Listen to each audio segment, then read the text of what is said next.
Shalom and welcome everyone to Messianic Delaware. My name is Jerry Mitchell. I am just one of the several, certainly well qualified teachers we have here at Messianic Delaware. We uh, are blessed with having so many capable people. And we thank you for joining us today as you enjoy, hopefully, and are blessed by Shavuot 2019. Shavuot happens to be one of my favorite things to speak about, and I hope that as we go through the language, the culture, and the history and dive through this, we answer some questions you might have had about Shavuot this time. I try to make it a little different every time so it's not the same message each time, and we look at different aspects of it. There are several years now of Shavuot teaching and other teachings on the Messianic Delaware site, and I hope that you have time and take the opportunity to search them out through our archives and give them a listen to, along with all of the other wonderful people that have been, just absolutely blessed by the hand of the Almighty to bring you some of these things. Okay, as we start, there's a couple of things we need to look at. And one is always what's so important about Shavuot? What's going on here? The other is why did it take 50 days to get to Mount Sinai? And when we look at these questions, timing is everything in the Bible. The Almighty does a lot of things for a lot of reasons, but his timing is impeccable, okay? Now, when the mixed multitude left Egypt, they crossed the Red Sea and they celebrated a major victory, a seriously major victory. They should have known at that point in time that there was no going back. I mean, it was like they were done. Egypt was history, it was left behind them. There should have been no question in their mind. But when we take Exodus 15:22, we read, Moses led Israel onward from the Sea of Reeds, or the Red Sea, where they crossed the Yam Suf. They went out into the wilderness of Shur, but they traveled 3 days in the wilderness and found no water. When they came to Marah, they could not drink from the waters because they were bitter. On account of this, it was called Marah. So the people complained to Moses, saying, What are we going to drink? And he cried out to Adonai, and Adonai showed him a tree. When he threw it in the waters, they were made sweet. Okay, there's a lot of different takes on this part of the tree thing, and I'm not going to concentrate and spend a lot of time on it. Basically, what they did was they put this tree or this shrub, whatever it happened to be, in the water, and it made it palatable. All right. Moses had spent a lot of time in the desert. Okay, he was tending the flocks of Jethro, and he had spent a lot of time there. He knew how important water was. But the people here, now this was not like a flock of sheep. A flock of sheep for the average shepherd, a large flock would have been 50 to 75. An average flock would have been around 25 sheep. Moses is now leading, almost a million people, or right around a million people. As we look at those numbers, we see that there were just a huge number of folks that came out of Israel, not all of them children of Abraham, but they are all now considered children of Israel because they had joined together. So as we look at that, keep that in mind. Uh, let's go up to Exodus 16:1 now, because here we're going to see something. And it reads that they journeyed from Elim, and the entire community of the sons of Israel came into the wilderness of Sin, which is between Elim and Sinai, on the 15th day of the second month after leaving Egypt. Now, this is important because they've been complaining, they've been wandering now for about almost 30 days. Okay, remember, they left on the 15th day. Okay, it would have been the 14th day of the second month when they celebrated this Passover at the evening. But then they left that night, which would have started the next day. So now they've been traveling 30 days. And it's taking them a long time because it takes that long to move that many people. But sometimes we need to stop and we need to look at some of these places and their names. Now, if you look at a lexicon and you look up the Hebrew word Elim, you're going to see it's a city, and that's all they're going to say about it. But if you go back and you follow the pictographs and you look at the word Elim, you're going to see that this word has a meaning. And the meaning is the power of worship teaches of the mighty one. They were smart enough when they named these places, and I happen to think Moses probably named some of these places. Because Elim, the power of worship teaches of the mighty one. What did Moses do there? We read that and we say, oh, wow, this is really cool. And then when he moved to sin, oh, it's kind of interesting and wonderful, because when you look at sin through the pictograph definitions, we see that protection through worship continues. When you worship the Almighty, He is going to protect you. He is going to always be there with you, and that is something that you need to remember, because that plays an important part as we continue and go a little bit further with this. Exodus 16:16. Now, I'm going through this fairly quickly because I'm wanting to hit some highlights here for people who may not realize some of the things that are associated with Shavuot. And I've got to get to that. Exodus 16:16. This is the word that Adonai has commanded. Every man is to gather according to his needs, an omer per person, or omer as you might want to pronounce it. According to the number of people per household, each man is to take it for those who are in his tent. Now, of course, we are talking about the manna here. The manna, the people complained they didn't have anything to eat. The Almighty provides manna. And this is how they were to gather the manna. It says every man, according to his needs, is to gather an omer per person, a certain measurement per person. An omer is typically considered a sheaf. So something about the size you could wrap your hands around.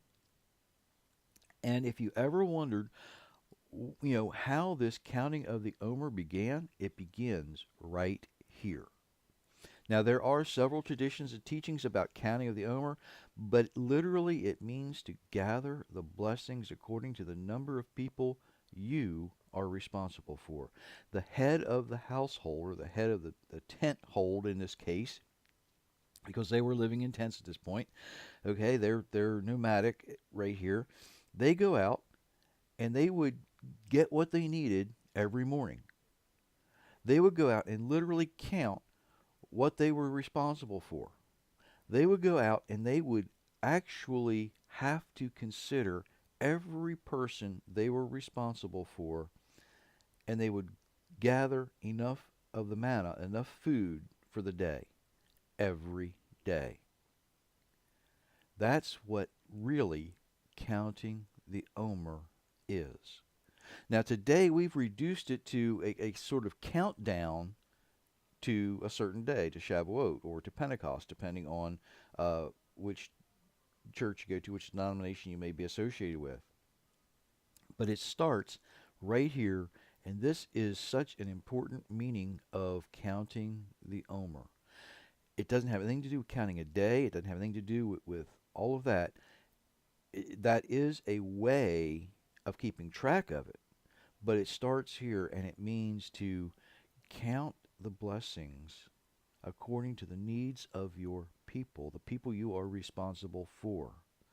That is so important that we've got to remember that. And we shouldn't just limit it to our 50 days of looking between Passover and Shavuot. What we should be doing is looking for that constant blessing. That constant blessing that comes from the Almighty. Let's continue. Exodus 17:1. All the congregation of the sons of Israel journeyed from the wilderness of sin in stages. They didn't all go at one time, but they did it in stages according to the command of Adonai, and camped in Rephidim. But there was no water for the people to drink. Again, okay, Moses understands this desert concept, okay? So the people quarreled with Moses and said, "Give us water to drink." Moses said to them, why are you arguing with me? Why must you test God? Why do you test the Lord? Why are you fussing all this time? What they were really wanting to know, what the people were really absolutely wanting to know, is God still with us? Is God still guiding us? Is God still the one who's in charge here? Or is it this Moses character that we aren't really sure about? Yeah, he got us out of Egypt. Yeah, he got us this far. Yeah, we're here. But what's going on? They got their answer very quickly, because in Exodus 17:8, we read that the Amalekites came out and fought with Israel at Rephidim. Moses said to Joshua, "Choose men, go out and fight the Amalekites. Tomorrow I will stand on top of the hill with the staff of God in my hand." And we know that story very well. When Moses was raising the staff, the children of Israel were winning. When it got tired and the staff came down, well, naturally the Amalekites would win. So they would actually hold up Moses' hands with the staff in his hands so that it would be a certain victory. And that staff represents the banner of the Almighty, not to put this victory alone on the people, but this victory, because of what was done here, they understood now that they couldn't win without the protection of their Creator. That's very important, because that is a lesson they wanted to know. They were arguing about water. Now, what the real question they were saying was, is God still here? Is he going to take care of us, or is he going to let us die? Here's their answer. Here's the answer they received, because when they held that banner up, they won. When they were holding up the representation of God, when they kept their focus on the Almighty, they understood they were winning. God was with them. When that staff came down, they would lose. And they did that a few times. So it was absolute proof. Every one of them saw it. Every one of them recognized that miracle. That's important for later as well. You're going to see these things repeat themselves. Let's continue. Exodus 19, verse 1. In the third month, now this doesn't mean 3 months later. This means in the third month. You had the first month where they ate the Passover on the 15th day. A month later, they were somewhere, and now they're somewhere else. When the sons of Israel had gone out of the land of Egypt, that same day they arrived at the wilderness of Sinai. They traveled from Rephidim, came into the wilderness of Sinai, and set up camp in the wilderness. Israel camped there right in front of the mountain. Now, this is 40 days. This is 40 days after they left Egypt. 40 days to make a, 10-day journey. So we have all of these, you don't just move a million people all at once. You drag them out, and they kind of go along and follow things through. It's kind of like if you've ever watched a colony of ants, and some of them go one way, some of them go another way. Now picture if all of them went the same way. If all of them went the same way, it would take a long, long, long time to get all of those ants to reach their destination. But ant colonies don't work that way. People colonies did here. So it took 40 days worth of travel, worth of complaining, worth of proving the miracles of the Almighty. So now what we have is they're finally camped at Mount Sinai. They're finally where the Almighty told Moses to bring them. They get there. After everything that they've been through, after all of this grief, after all of this aggravation, complaining about water, getting water, complaining about this, getting this. Is God with us? Yes, he's with us. Now they're here. Day 47. The Almighty speaks to Moses and says, "Go to the people and sanctify them today and tomorrow. Let them wash their clothing, be ready for the third day. For on the third day, Adonai will come down upon Mount Sinai in the sight of all the people." Guess which day this is? This is day 50. When he comes down on the mountain, this is day 50. Now, I've gone over this before in previous teachings. Please go back and listen to those, and you'll understand this a little bit better.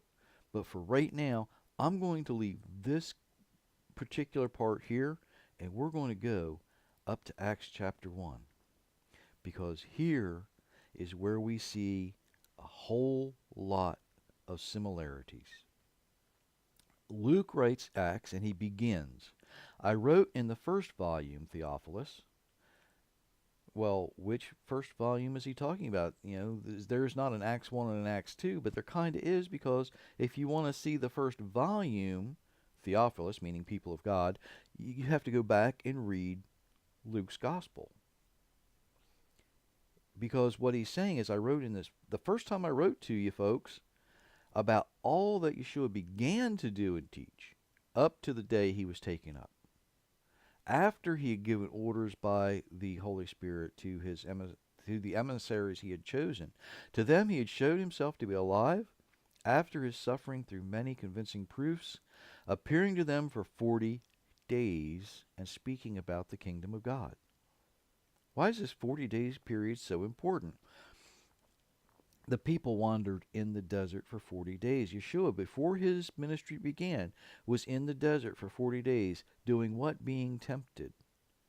The people wandering between Egypt and Sinai for 40 days, being tempted, saying, is God really with us? Seeing the miracles, yes, he's with us.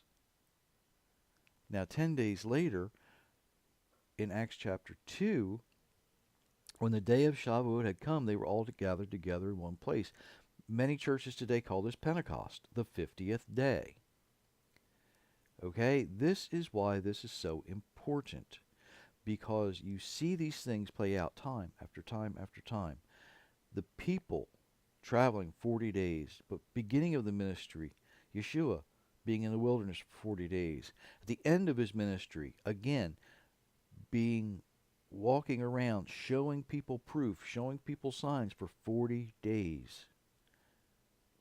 You know, God has this thing about 40 days, raining for 40 days. It's the blueprint that he uses. We'll look at that in a moment. But in Acts 2:1, when the day of Shavuot come, they were all together in one place. Well, who were the all?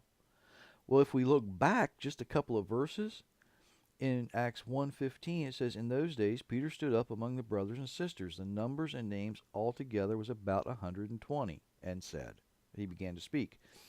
Now, I realize that in most Bibles, when you see something in parentheses, it was added. But if you go back and you look at the original text and manuscripts that we have, and, I have to trust the reference material we have on this, and I look at the Nestle-Aland Critical Greek text, they agree that this is original text, that what we see in parentheses here, the number and names altogether, about 120, was actually in the original text. It's actually found in the original manuscripts. So we know that when Yeshua was in his continuing his ministry before his crucifixion, he sent out 70, right? So now we see this number has grown, and he had all of these people. And there were at least 120 after his resurrection that continued, and later Luke's going to tell us that they were continuously where? In the temple. They weren't all stuck in some little upper room apartment where they would sleep. That would be like crazy. But they were all in the temple. And Luke tells us they were in a particular part of the temple called Solomon's Porch. You look at the models of the temple today, you can see it. It's an area not in the temple proper itself, but just beside the courtyard where any number of people could meet comfortably. They would be there. They would be together, and they understood that's where they needed to be, because if something was going to happen, here's where it was going to happen. And something did happen. Something important happened. Acts 2:1, when the day of Shavuot had come, they were all together in one place. Suddenly there came from heaven a sound like a mighty rushing wind, and it filled the whole house where they were sitting. Tongues like fire spreading out appeared to them and settled on each of them. They were all filled with the Holy Spirit, began to speak in tongues as the Spirit enabled them to speak out. This really does mirror or resemble what happened at Mount Sinai. You had this million people there, and God himself comes down. And the shofars were blasting, and they saw the smoke, they saw the fire, they saw everything that was going on, and they were terrified. The people were absolutely terrified. A couple of thousand years later, now we're at the temple in Jerusalem. There's not that millions of people gathered waiting. Here we have just a small number who were dedicated to what Yeshua had been teaching, that you've got to get back, and you've got to understand, and you've got to do the things that Moses said to do. So we see the appearance of the Holy Spirit in a different way. Here they heard the wind, they heard this rushing, they heard these things. They saw the fire, they saw the smoke, they saw everything going on. Exodus 20:18, all the people witnessed the thundering and the lightning and the sounds of the shofar and the mountain smoking. When the people saw it, they trembled and stood afar off. When the people around the disciples, around these 120, saw what was going on, they stood back. They didn't understand. They didn't trust what they had seen. They were afraid because all of a sudden, they heard these people speaking to them in their own native tongues. They heard what was happening. They were afraid of it. They were terrified of it. They didn't understand what was going on. But let's go on up to Acts 2:22, where Peter says, "Men of Israel, hear these words. Yeshua from Nazareth, a man authenticated to you by God with mighty deeds and wonders and signs God performed through him in your midst, as you yourselves know." What's Peter saying? He's saying that the miracles were confirmation from the throne room of heaven that Yeshua was righteous and had the Creator's approval to do the things he did. He said that he is authenticated to you by the Almighty himself. You saw the deeds, you saw the wonders. Peter's telling them what they witnessed, the things they witnessed was exactly the proof they were looking for. They wanted to know what was going on. They thought, these guys are drunk. Well, how can these guys be drunk when what they're saying to you is coming straight from the Almighty with the aid of the Holy Spirit through these people who were willing participants to be at the right place at the right time, to say the things that needed to be said, as proof that Yeshua had the confirmation from the throne room that he could do these things, and what he was saying matched what the Almighty needed him to say at the time. That's what Peter's saying. He says, you saw it, you saw the things he did, you witnessed it, you were there, but now you want to be afraid. You want to deny it. You want to stand back, just like your ancestors stood back from the mountain and said, Moses, we'll believe you. You will do what you say, but don't make us be part of it. We'll follow you, but don't let us hear directly from heaven. That's what these fellows are saying at Pentecost too. Moses, Peter, we don't trust what's going on here. You're drunk. Well, we don't know what's going on. We don't understand.